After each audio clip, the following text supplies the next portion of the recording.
touch. You've got the power. Yeah!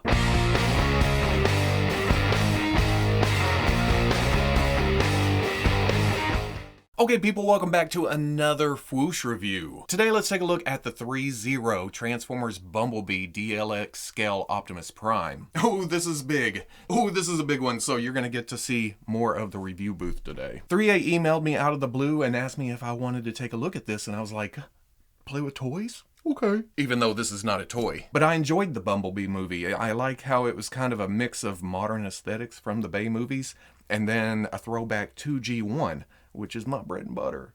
This camera is completely in the way. So getting an Optimus Prime, yet another freaking Optimus Prime, makes me happy. I want to mess with this. Looking at the package, it's nice, it's premium. It doesn't show off too much of the figure whenever the flap is closed, but I like the art design on the front here. It's straight to the point. There's Optimus in a funky look, Optimus Prime, Transformers Bumblebee, ThreeZero, Transformers DLX. On the side, just a cool ass Autobot symbol. On the other side, the other half of that cool ass Autobot symbol. On the back, there's the full thing. And then more branding, Transformers Bumblebee, ThreeZero, this is not a toy. Top, Bumblebee logo. Bottom, just a barcode. There's your hologram. But there is a magnetic flap to allow you to see the toy inside. Again, you get a nice picture of the figure, and then the figure itself covered in plastic. I mean, looking at it, you get an idea, but boy, that's heavily protected. You get the gun, you get the hands. This is where I usually do this. Let's see what's going on here. Okay, packed pretty damn nicely. Couple layers to the inserts here. On the bottom, you have warranty sheet. You have the instructions. Is this what? Yeah. It just goes over the figure itself, the accessories, the base. Oh no, I don't have batteries. It goes over all the movements, but I think most of all, it does some warnings of where your crash points may be, I guess, to chip the paint off. And that continues on to another page, and then yet another page. And then it shows how to attach the big-ass base to the body. Man, that's heavy, even without the base under it.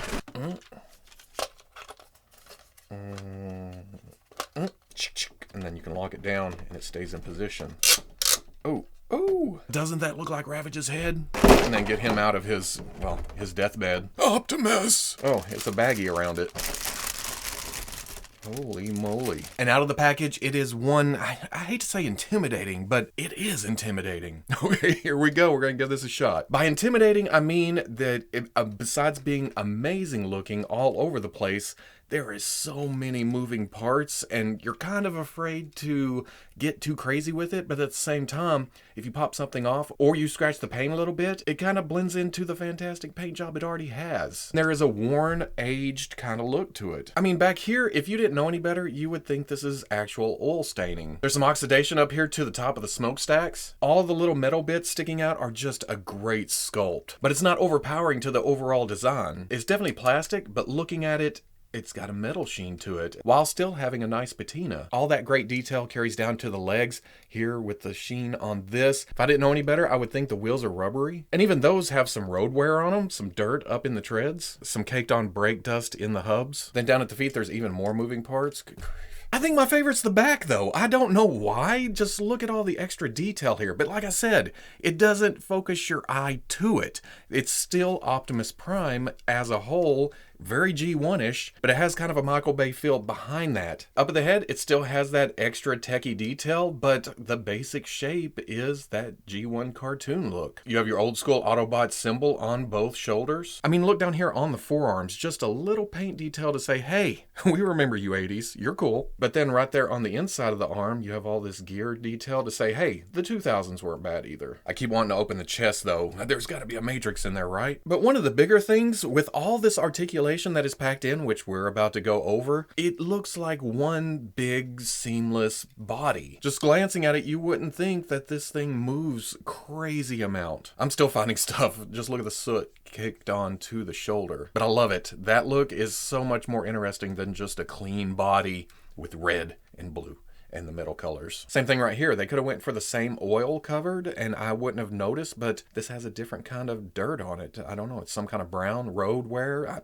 Who cares? It looks amazing. Going over articulation, there is a ball joint at the neck, but the neck itself is also ball jointed inside the body. Once you go back, it has a tendency to get stuck going forward. So sometimes I have to take the head off and then push it forward to get some down movement. But with that, it goes down, it goes up. Oh, so much tilt. Swivel, which also kind of crashes on the neck. You get to here, and it's kind of a to get past it, but once you do, it goes over there. The shoulders are absolutely magical. There's a butterfly that comes out. Both sides have nice range there. This flippy panel right here, that allows you to rotate the butterfly up. Take the smokestack, bring it up. You take the shoulder piece, bring it up.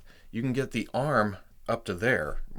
When I first got it out of the box, I didn't think it would go this far, but there it is. That whole assembly rotates the arm up and around. There's a swivel at the bicep. Double elbow comes up past 90. The forearm rotates. The wrist is a hinge coming out to a ball joint at the hand, so that gives you movement all the way around, but the hinge also allows for you to shift the hand in and then ball joint out. It gives you a little bit more range side to side if you want it. The torso may be my favorite joint, and I don't know how they did it. Tilt side to side. You have a little rotation here and a little rotation here. It doesn't quite go all the way. That's about as far as it goes there and then there. But the crunch forward is most impressive in the back because you go forward and look, there's no break. It looks like the spine carries on over, but that's not all because down there, there's also another one. So you can crunch Optimus that far forward. Unfortunately, he doesn't look up far enough to look forward when crunched over like this, but that is damn impressive. When manipulating the torso though, you want to watch out for the stuff we're about to talk about, and then these visors above the windshield. They are separate pieces. I got a little too crazy a minute ago and it popped this off. It doesn't want to just fall completely off because it's still pegged here, but I'll have to come back and kind of glue that back on. Make sure you have a solid grip point whenever you go to bend this because it can be a little tight. And then we get to the hips. Well, not even quite the hips. We get to all these cover pieces that work around the hips. First off, this flap is on a ball joint arm. You can kind of see it right there. Ball joint there, arms out to another ball joint. That's to get it to rotate up, come around, get out of the way. That's also the same concept back here on this one. You can rotate up, you can kind of shift out. But the biggie here is the double hinge on this piece right here. It kind of extends out and then comes up. And then if you look right there, we're about to get into even more craziness. This has a rotation point right there that shifts the leg out, but you also have a swivel on the end of that little arm. So when you bring the leg forward, you can actually kick up to here. Back, then that hinges out to about right there. And then to close all that back up, you rotate forward, you rotate back while pushing up. You want to bring this piece in first like this, but this is going to want to crash. You got to bring it out, snap it down, cover it up with that. And then you can bring this front piece, fit it into there, and it becomes almost seamless around the whole thing. Remember what I said about the torso? Now that we're down to the knees, they're my new favorite. There's a hinge joint, and then there's this separate piece that kind of rides down, and then there's another hinge joint at the top. As you start bending, the separate piece right here kind of pops out and moves on its own. It brings the kneecap down, and then extra extension at the top. He gets so close to kicking his non-transforming ass. Oops, I forgot to mention there is a little rotation at the hip because there's also a little rotation at the ankle. But that also hinges forward, not a lot of back. There's also this loose piece that hinges up and down and this piece that goes up and down. Quite sure why it does that because it doesn't stay. Well, I guess it does once it gets to a certain point. So hard to hold on to this. There's also rocker in, rocks out. Then there's a toe joint that goes about that far. For accessories, Optimus comes with several sets of hands. There's 2 fists, there's 2 splayed out hands, there's 2 relaxed hands, there's 2 trigger finger hands, and then there's 1 left hand with the 2 finger pointing. Your troop command in hand. Autobots, the exits are to the back of the plane. But this must be my week for tight ass hands because pulling them off the ball joint, ooh, it can be a chore. There's studs on there that just make it a little bit tighter. I appreciate it staying where you want it to, but man, getting them on and off. Also right here, these are loose pieces, smaller, thinner. I wouldn't go cranking on those. I'd hold it right here, secure, then push the hand on. Oh, that wasn't too bad. But the hands are so nicely detailed that at first I thought there were actual joints in the fingers. They are rubbery, so I wouldn't worry too much about snapping them off as you're forcing the hand on. There's also a light up feature in the eyes. I actually stole the batteries out of the Mattel Jurassic Park T-Rex. You get a little bit of light out of it, but it's not too bright. It's not terrible. It shows a little life there, but they're not going to be, you know, lighting up a room or anything. The coolest thing about that is the top of the head just pops off like that. Where'd it go? And then you just slip the battery tray up and out of there. No tiny screws to mess with. You just peg it back in, make sure it's secure, Good to go. Look into my eyes. And then finally we get his ion cannon. Again, modernized, but the G1 feel is all over it. The only thing really missing is the vents on the back of it on the stock, but other than that, this is a fantastic weapon to go along with Optimus Prime. Like I mentioned, the hands are a little bit rubbery. You can open the fingers a little bit, slip the gun in, and you're good to go. Ooh, intimidating. Size-wise, Optimus stands at about 11 inches to the top of his head, about 11.5 to the top of the smokestacks. Here he is with the Hasbro Star Wars Black Series Stormtrooper and the Hasbro Marvel Legends Black Panther. I can't find an actual size for Optimus in the Bumblebee movie, but from several forums that I read, it's somewhere between 16, 18, 20, somewhere in there. But it's still bigger, if you're not that picky. Here it is with the Hasbro Transformers Siege Optimus Prime, and then the Masterpiece Optimus Prime. This was actually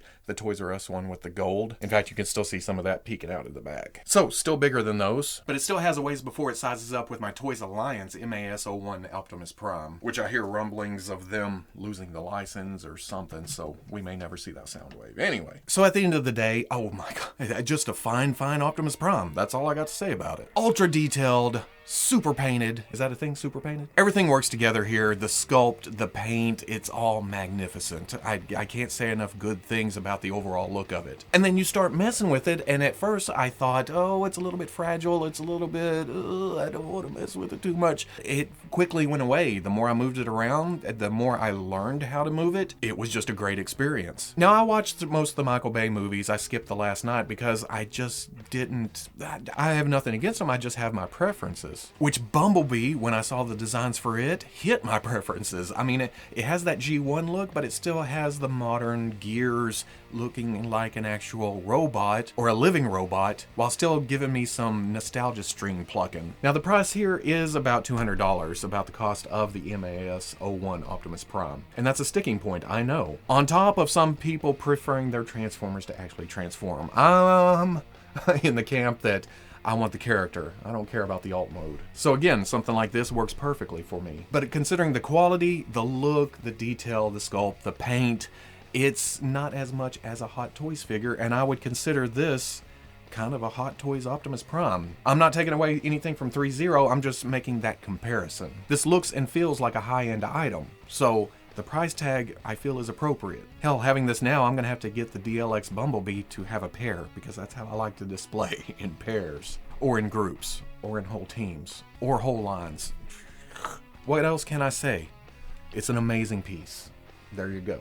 So if you like the review, comment, like, subscribe, and I'll catch you on the Fwoosh.